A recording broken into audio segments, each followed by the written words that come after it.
ভারত ও বাংলাদেশের বিভিন্ন বিস্তীর্ণ এলাকা জুড়ে এবার বোরো ধানের আবাদ চাষ হয়েছে। বিভিন্ন প্রজাতির ধান চাষ করেছেন কৃষকেরা।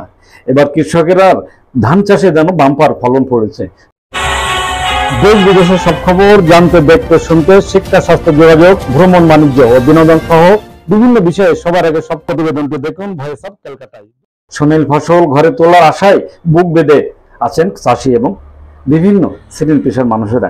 কৃষকেরা ধান গোছাতে ব্যস্ত সময় পাস করছেন জমিতে। সোনালী ফসলে বুক ভরছে তাদের।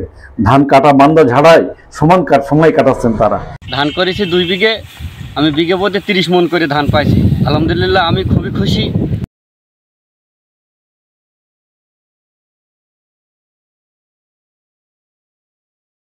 কৃষকের দাবি এবার প্রকৃতির বৈরী আবহাওয়ার কারণে ধানের ফলন হয়েছে ভালো। যেখানে গত বছর 15 থেকে 20 মণ বিঘায় ফলেছে ধান, এবার সেখানে 25 থেকে 30 মণ ফলছে প্রতি বিঘায় ধান।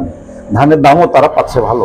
বাংলাদেশের খুলনা, যশোর, বরিশাল, নোয়াখালী সহ বিভিন্ন বিস্তীর্ণ এলাকা জুড়ে যেমন ধান চাষ হয়েছে, অন্যদিকে ভারতের উড়িষ্যা, বিহার, পশ্চিমবঙ্গ, বনগাঁ, মেহেরপুর সহ বিভিন্ন এলাকা জুড়ে বোরো ধানের বাম্পার ফলন হয়েছে। আল্লাহ দিলে এরকম সবাই যেন সুস্থভাবে গোছাই নিতে পারে। আর ধানের দামও আমরা পাচ্ছি 1420 টাকা, 30 টাকা এরকম পাচ্ছি মণ প্রতি দাম। কৃষকেরা সোনালী ফসল ঘরে তোলার আশায় স্বপ্নে বুক বেঁধে আছেন। কৃষকেরা মাঠে পার করছেন ব্যস্ত সময়। কি বলছেন কৃষকেরা, শুনবো তাদের কথা। তালা দিলি 34 টাকা আমার মণ,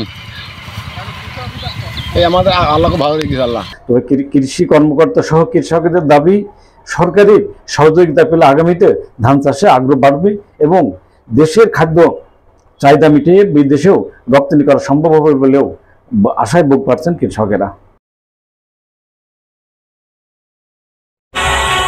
দেশ বিদেশের সব খবর জানতে, দেখতে, শুনতে, শিক্ষা, স্বাস্থ্য, যোগাযোগ, ভ্রমণ, বাণিজ্য ও বিনোদন সহ বিভিন্ন বিষয়ে সবার আগে সব প্রতিবেদনটি দেখুন ভয়েস অফ কলকাতায়।